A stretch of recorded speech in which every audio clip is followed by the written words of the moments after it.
समोर येते। डॉक्टर कुमार सप्तर्षी यांचं पुण्यात निधन झाले। वयाच्या 85व्या वर्षी त्यांनी अखेरचा श्वास घेतलाय। ज्येष्ठ समाजवादी विचारवंत कुमार सप्तर्षींचं निधन झालेलं आहे। डॉक्टर कुमार सप्तर्षी यांचं पार्थिव 20 जुलैला सकाळी 10 ते दुपारी 12 या वेळेत कोथरूड येथील गांधी भवन इथे अंतिम दर्शनासाठी ठेवण्यात येणार आहे। त्यानंतर दुपारी 1 वाजता नवी पेठ येथील वैकुंठ स्मशानभूमीत त्यांच्यावर अंत्यसंस्कार केले जातील। त्यांच्या सर्व सहकारी, मित्र, कार्यकर्ते आणि हितचिंतकांनी त्यांच्या अंतिम दर्शनासाठी आणि भावपूर्ण आदरांजली अर्पण करण्यासाठी उपस्थित राहावं असं आवाहन करण्यात आलंय।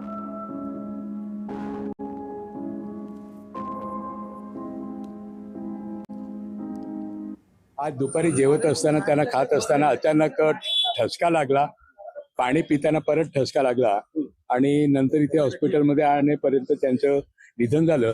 तर ही अतिशय दुःखद आणि धक्कादायक पण आहे। म्हणजे एका बाजूला असं वाटत होतं की 8-15 दिवसात ते आपल्या पायाने चालत गांधी भवनला येतील आणि ही बातमी आमच्यापर्यंत आली आणि आपल्यापर्यंत पोहोचवावी लागते, याचं खरोखर फार दुःख आहे। तसं पाहायला गेलं तर घरीच झालं, पण आम्ही इथं आणलं तेव्हा 5-5:30 वाजता डॉक्टर जावडेकर यांनी डिक्लेअर केलं की ते गेलेले आहेत म्हणून।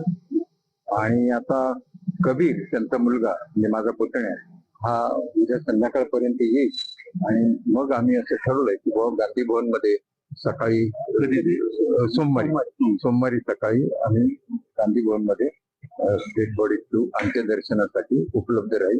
आज खूप दुःख वाटतंय की आज या क्षणाला त्यांचा मृत्यू झाला आणि महाराष्ट्रभरातले, देशभरातले जे बी विक्रांतचे कार्यकर्ते आहेत, गांधी विचारधारक आहेत महाराष्ट्रामध्ये, तर त्यांनी सोमवारी 10 ते 12 महाराष्ट्र गांधी स्मारक निधी कोथरूड पुणे येथे अंतिम दर्शनासाठी यावे।